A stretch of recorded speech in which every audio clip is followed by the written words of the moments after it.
BNP ও অঙ্গ সংগঠনের নেতাকর্মীদের চাঙ্গা করতে ছাত্রদল, যুবদল ও স্বেচ্ছাসেবক দলের সঙ্গে মতবিনিময় করেছেন প্রধানমন্ত্রী তারেক রহমান। শনিবার মহানগর ও জেলার সভাপতি ও সাধারণ সম্পাদকদের সঙ্গে মতবিনিময় সভায় বিএনপির স্থায়ী কমিটির নেতারা উপস্থিত ছিলেন।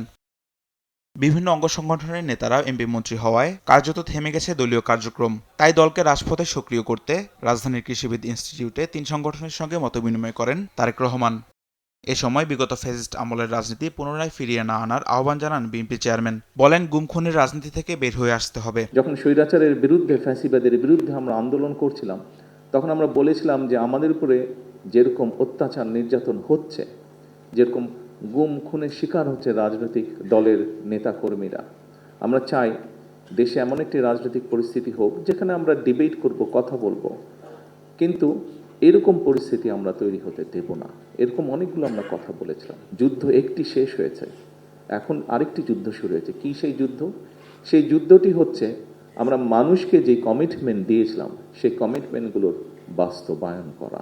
বিএনপির ইশতেহার এখন মানুষের ইশতেহার হয়ে গেছে, যা বাস্তবায়ন করা প্রধান কাজ বলেও জানান তারেক রহমান। যে নির্বাচনের আগের দিন পর্যন্ত এই ম্যানিফেস্টোটি ছিল বাংলাদেশ জাতীয়তাবাদী দলের ম্যানিফেস্টো। নির্বাচন হয়ে যাওয়ার পরে এবং ফলাফল বের হবার পরে এই ম্যানিফেস্টোটি আমাদের সরকারের তথা বাংলাদেশের জনগণের ম্যানিফেস্টোতে পরিণত হয়েছে। সরকারকে সফল করতে বিএনপির নেতাকর্মীদের সহযোগিতা চান প্রধানমন্ত্রী তারেক রহমান। ম্যানিফেস্টোতে আমরা যা যা তামিম মাহবুব, দেশ টিভি, ঢাকা। চেষ্টা করতে হবে এই ম্যানিফেস্টোর